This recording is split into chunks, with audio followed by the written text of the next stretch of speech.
On today's episode, I am talking with Natalie Koussa about podcast guesting, but it's not the way that you've probably heard this pitched before. We are talking about podcast guesting with the goal of bringing more clients into your one-on-one service or your high-ticket group program. So we are leaving behind list building as the reason you want to podcast guest and really talking about how you can see real clients coming in. We cover lots of things, including what you need to do to be ready to be a guest on podcasts, what to avoid when you are pitching, and then we talk about how you can use that podcast to bring clients into your business and kind of the result you should expect to see from a podcast. I also asked Natalie her tips and advice for finding the right podcasts to reach out to. And it might surprise you to know that you are not having to reach for that top 1% of podcasts on iTunes. You're really looking for dedicated audiences who trust the host of the show. And when your goal is to bring in clients instead of build lists, that makes all of this so much easier, so much less stressful, and it can be a lot of fun.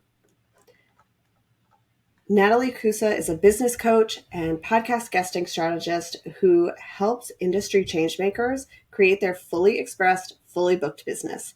Natalie believes that your message is the life force of your business. It's the key that unlocks income and the impact you're here to create. She's the creator of the Luminous Mastermind and the Speakeasy, a group program that supports entrepreneurs to clarify their thought leadership message, pitch like a pro, and get booked on the podcast. Hi, Natalie. Thanks for joining me today. Hi, Samantha. Thanks for having me. I read your official bio at the beginning of the show, but can you tell us a little bit more about how you have gotten to where you are in your business and how you have made that journey? Yeah, absolutely. So I got started in business. I used to be a director of partnerships for a nonprofit before I started my business. So it seemed very natural to me to start as a visibility coach because all my work was around developing partnerships, PR, all that good stuff. And as I got started, I noticed that people were saying to me, yeah, sure, but can you help me get booked on podcasts? It was the only thing that anyone wanted me to help them with. And I was like, yeah, absolutely. So I started doing that with some one-to-one clients, and it's really snowballed from there. I've taught podcast guesting in a few different ways. I used to have VIP days, and then I got quite a few requests from people saying, could you do a group program? I'm not so into VIP days, but I'd love to be in community and have your support over a longer period of time. So the Pod Squad started as a pop-up offer, initially live teaching every week with a small group. And then it just snowballed from there. Next time it opens, it will be as the Speakeasy. And then I've always done sales throughout my career in lots of different ways. So I always wanted to teach sales and messaging because it's just what I'm really passionate about. But I promised myself that I'd sell 100K worth of services in my own business before starting to teach sales and messaging publicly. So again, that's what I did. So I now teach those two things. I do podcast guesting through the Speakeasy, and then I have a mastermind called Luminous, which is really focused on creating your fully booked business through self-expression, sales, marketing, and intentional audience growth. I love that you set that goal for yourself, that you were like, I want to make sure I've got my sales process down and that I can do this before teaching other people. I think we see a lot of coaches that jump into things and they haven't always done it themselves. And it's really nice to know you have been there, you've gone through all the trials and the mindset stuff that comes with trying to do something big like that. Yeah, thank you. It was really important to me. It just felt really in integrity to make money first by doing something that wasn't selling, make more money, and then support people with sales. Because it's the way that we sell online. Sure, there are some pretty timeless principles that you can pull in from offline, kind of the real world, but it's different as well. So I really wanted a good understanding of what does selling online feel like, exactly like what are the mindset things that come up. And also I wanted to try enough different strategies myself that I wasn't only teaching, here's my one way.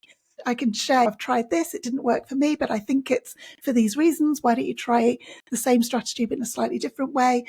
And I could share some of the... Today, we're talking specifically about podcast guesting, but really from the point of view of using podcast guesting, not just for visibility, but to get clients into your business. We all know that podcast guesting can get you more visible. It can get you in front of other people's audiences, but it's important then to actually translate that into revenue in your business, or really as a tactic, it's not very helpful. Yeah, absolutely. So I see lots of people wanting to do podcast guesting for list building. And while podcast guesting, like, of course, it grows your credibility, it grows your visibility, all those good things. I actually don't think it's great for list building, but I do think it's great for lead generation. What I mean by that is what I see. So I've seen this in my own business and I also see it with my clients, is that there isn't a huge influx of people that come after every single interview and join your email list. The numbers are fairly small, but the people that do come and either join your email list or DM you on Instagram or however you invite people to come into your world after the interview, the people that do come are so much more likely to buy from you. So what I'm seeing is that clients that speak on podcasts, they may only have a small bump in their email list, but they can directly tie low ticket and high ticket sales to exact interviews that they've had on other people's podcasts. And that's what I mean. When we say we want to grow our visibility, generally what we mean is, I want more clients. That's what people actually want. So I think podcast guesting is a brilliant way of skipping the whole growing a huge audience list and then nurturing them and then putting them through a funnel and all of that, which is a totally valid business model, but it's not a great one for podcast guesting to support. It skips all of that and takes people really much more directly from, I've heard you on an interview. I now feel like I know you because that was 30 minutes that I was listening to you. I understand how you think. I've got a feeling of who you are. Can I work with you?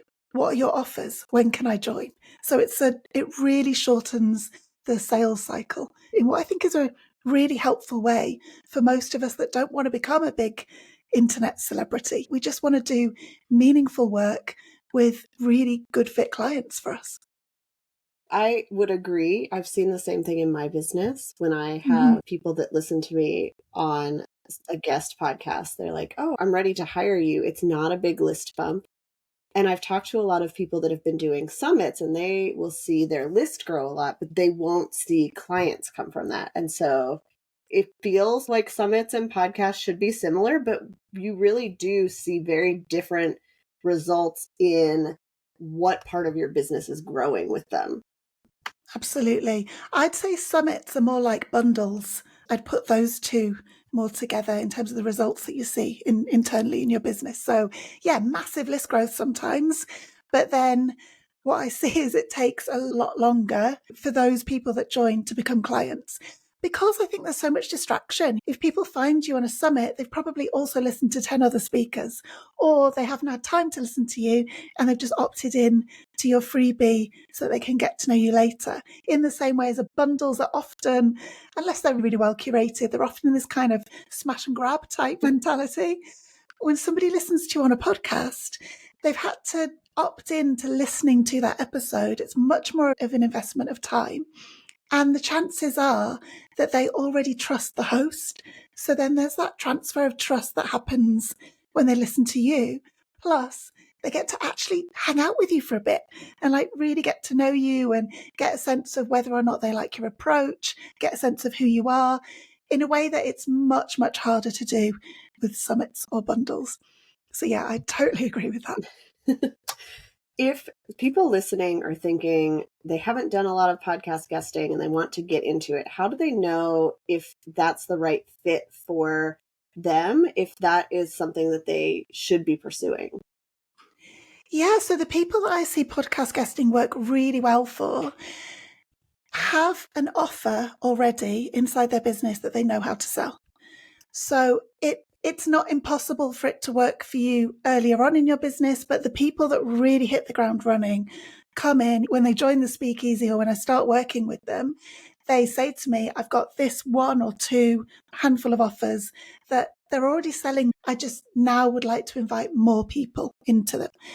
And the reason for that is partly they've got their sales process down, which is great, but it's also that they have enough expertise and they've worked with enough people that they have something really meaningful to share when they're speaking on podcasts. I've had people speak on one podcast, I've had people speak on 5 podcasts, and then say to me, oh my God, this is great. I'm filling up my one-to-one offer. And I've had people selling into high-end masterminds as well from only a handful of podcasts. That makes a lot of sense, because when you've worked with somebody in your one-to-one service or your mastermind, you have an idea of what they're struggling with, what your messaging needs to be. You've got some examples you can pull from.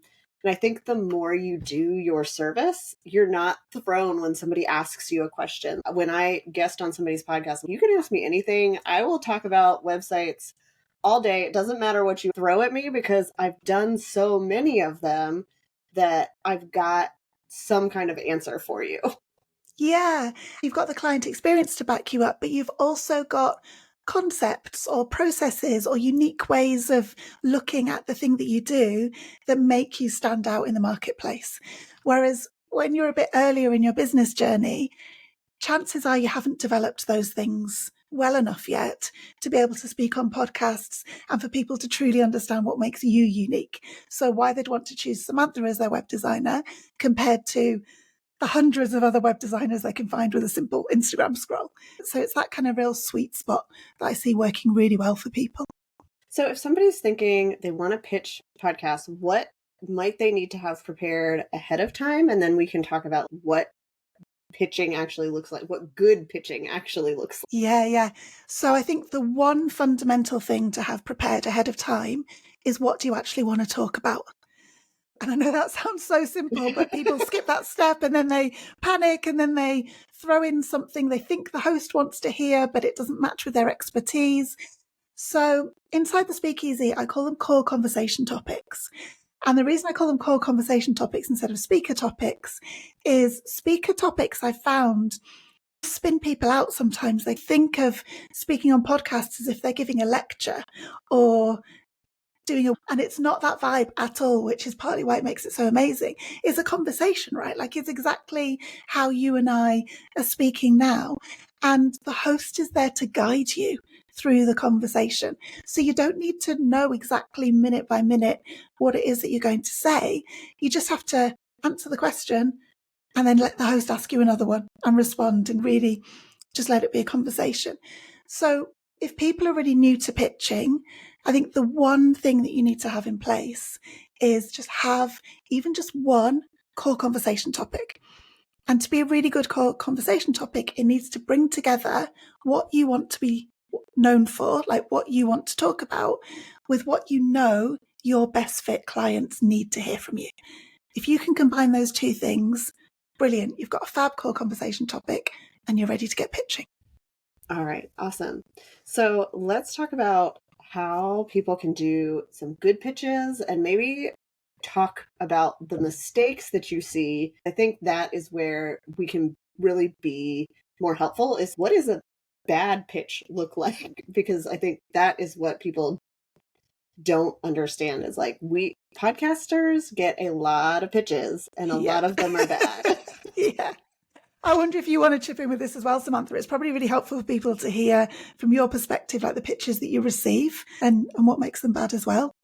Sure. I would say the number one thing that I just deleted out of my inbox is if they do not know my name or the name of the podcast. I get a lot that are like, hey there, we saw your podcast. And they haven't done any of their research. And generally, those are also topics that have nothing to do with my audience. I've gotten pitches about investing in real estate in Florida. And I'm like, that It has nothing to do with the people that I'm talking to. It wouldn't help me. It wouldn't help you. You can tell when somebody is sending the email just to check that they sent an email. I think that happens when people do these challenges of send 100 pitches in 30 days or whatever. I think that really makes you focus on a numbers approach, whereas I'd rather you send far fewer pitches and just make them really good. If you send 3 really good pitches, that's going to do way more for your business than 100 crappy ones. Things that you've said, like not knowing who the host is, not knowing what the podcast talks about, pitching the wrong subject, all of that.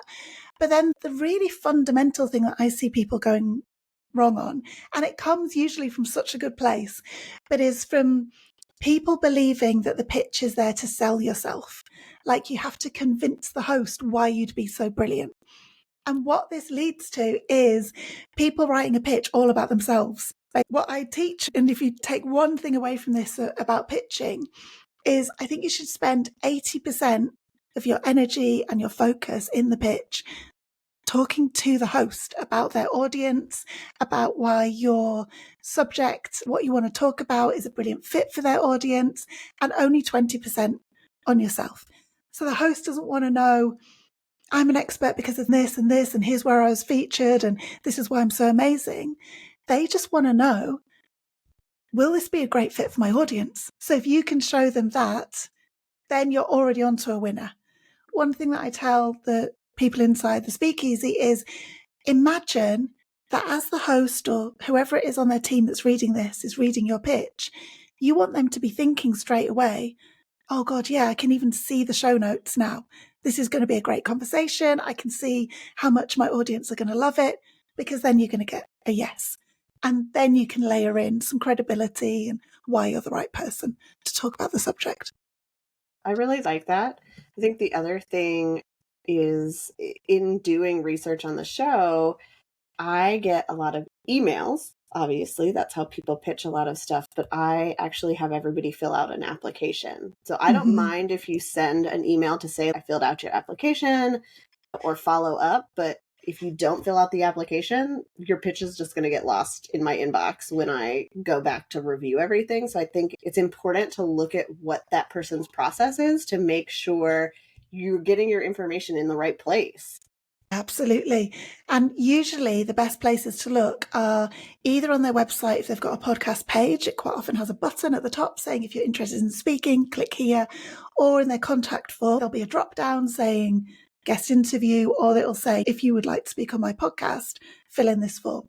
I'm sure that the websites you design have that really front and center. Not everybody's websites are that clear, but you should be able to see if you just spend a few minutes clicking around and seeing what, if they have a process there. And if they don't say one, then sure, send them an email.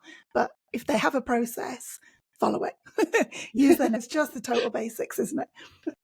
Yeah. Have you seen anything where you are seeing podcasters want to get away from kind of those core conversations or ask different questions instead of feeling like we're having the same interview on every podcast if somebody's going on multiple podcasts? Yeah, I think there is a bit of that, but I also see that hosts tend to really like when people come with a strong point of view and a strong core conversation topic to anchor the interview. And then sure, it's a conversation and it can weave in and out and go in different directions. But having that core conversation topic, I think gives a lot of safety to the host, that you know what you're talking about and that it's going to be a really focused conversation. And it also creates a lot of safety for the guest. It can feel really vulnerable to go on a podcast and know that it's going to be out there. So really having a focus on something that you are genuinely an expert in and that you have a point of view on and that you love talking about can be a really solid anchor. And then sure, you can go wherever the conversation takes you. But I think it can be a really good starting point. Yeah, I agree. I always appreciate if somebody is so much of an expert in what they're talking about that if I throw in like an oddball question that we hadn't discussed ahead of time, they will just go with it. And yeah, we might have to edit out like a couple of ums and a pause, but as hosts, I think we don't want to just feel like we're going through the same list of questions everybody else is, because generally our audience is slightly different, or the types of conversations we're trying to have can be a little bit different than just give us your high level tips on this topic. Yeah, exactly. And I think if you have a core conversation topic that really supports you to talk about what you know, it becomes way easier to go deep and to have a more nuanced conversation, or a conversation that really fits the listeners of that particular podcast, instead of something more superficial or something that everybody's heard a million times before in different ways. So if somebody has been on a podcast, kind of what can they expect to see afterwards? And maybe how can they best take advantage of that opportunity? Yeah, so I think what you can expect to see afterwards is a small bump in people joining your email list. So a flurry of DMs on Instagram or LinkedIn, wherever you are, that if you've mentioned that people will come and chat to you, they're like great metrics to show that people are connecting with what you're saying, which is a brilliant first step. What I look for with my clients is sales, so that they see people joining their offers. And when they ask, how did you find out about me? The answer is, I heard you on such and such podcast.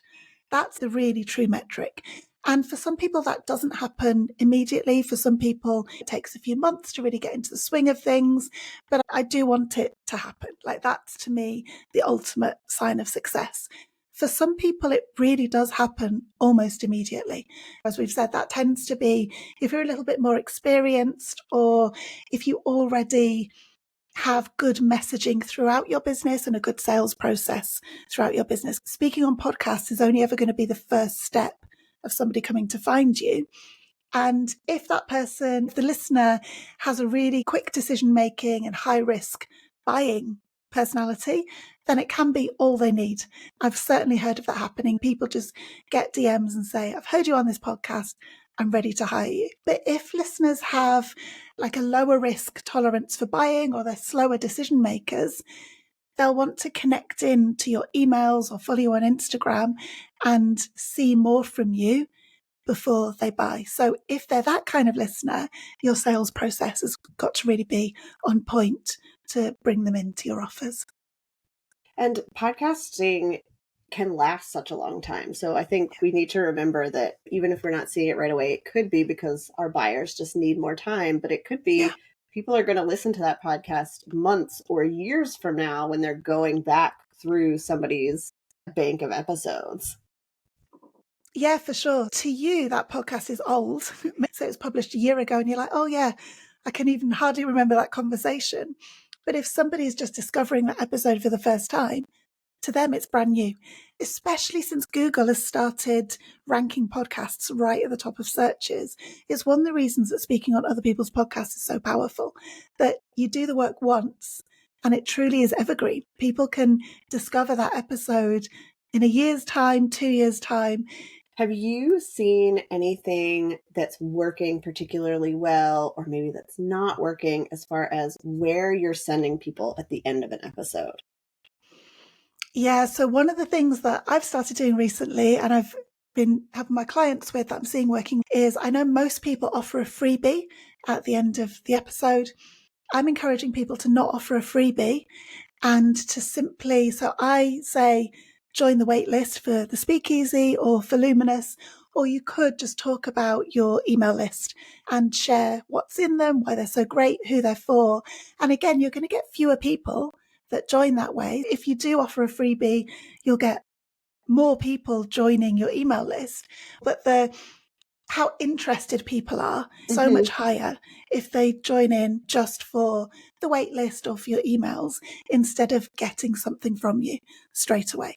So that's something that I'm really encouraging people to do. That makes a lot of sense. You're starting them off in that sales process already. You're saying join the waitlist for this program so they know specifically what they will hear about, instead of a freebie that they may never use.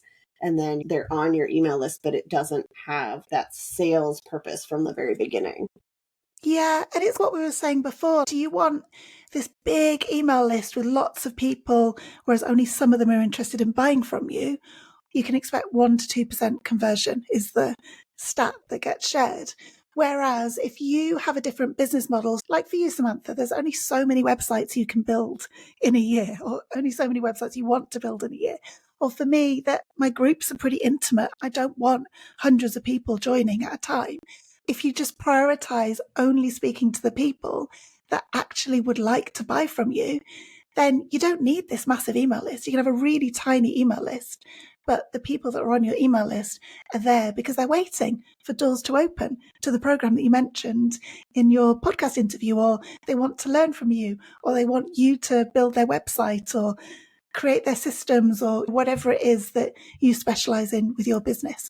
I just think it's such an intimate and fun and easygoing way to do business. I love guest podcasting and podcasting in general because it's so conversational. You're building relationships with the people listening and with the host, and like it is a way to show that you're an expert and feel like you are really giving value to somebody. The other thing is that most of us started our business like, sure, we want to make money and we need to earn a living out of our businesses. Of course we do. But more than that, most of us start our business because we really want to contribute and create some impact and help people. And I think speaking on podcasts is a brilliant way to share your message. So, like, somebody listening to this podcast could use what they're hearing, understand whether or not podcast guesting is a good fit for them, really know what kind of metrics or what to expect from podcast guesting. And that's really valuable. That's completely free. They've spent half an hour listening to it, and then maybe they'll go ahead and use podcast guesting in their own business. And to me, that feels amazing. That's an impact that I'm having way beyond the number of people that actually go on to pay me and work with me as clients. And it's the same for my clients. That's the kind of impact that they want in the world as well, that kind of ripple effect. If somebody's listening and they're excited about this, they've got all these pieces together, do you have any quick tips on finding the right podcast to be on? If we should be going for like those top of the charts ones or new podcasts? Yeah, so I think the number one criteria, the number one thing that matters is the amount of trust there is between the host and their listeners.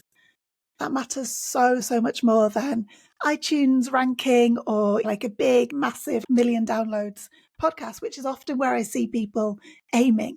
They're like, I want to be on Jenna Kutcher's podcast. And that could be an amazing fit for you if your best fit clients really trust that host. But if they don't, it's a bit of a wasted opportunity. So it can be hard to tell, right? Like how much trust there is between listeners and the host. But the kinds of things to be looking for are, if they have a social media following, how do people interact with them? Do people comment? Do they seem to really know and trust the host? Are people sharing the podcast? What's the host's reputation like in kind of circles of people that you know? And then another way to know is if you and I, Samantha, we know each other through a program that we did together. And that can be a really good way of speaking on somebody else's podcast, because the chances are that lots of your listeners also know you in that way and probably know who I am in that way. So there's already some of that trust there. So it's like this layered approach. I could be a brand new name to people on your podcast. That's really valuable as well. But it's likely that lots of your listeners have already heard of me. So there's already at least like a little bit of trust there. And then this can build. So that's the main way that I tell my clients to really prioritize layers of trust in your own network, but also the trust that you think you can see between the host and their listeners. That's great advice. I found that a lot of times those smaller podcasts have much loyaler listeners. They're much more engaged, and they are much more likely to take the guest and actually interact with them. I think because they have chosen somebody who is more on their level. Like they're seeing this business is a couple steps ahead of me, not like the $1 million business that I might want in the future. And we attract those similar types of people. So I always tell people, like, if you're going to guest, you don't need to reach for the stars. Just start with the people in your network and then go out from there. But you don't have to be on the biggest name podcast to see results, especially if we're looking to bring in clients and not just build our list. Yeah, totally. And I think the industry is changing. That it used to be that people really wanted to work with celebrity entrepreneurs and somebody that was very shiny and had a million or multi-million dollar business.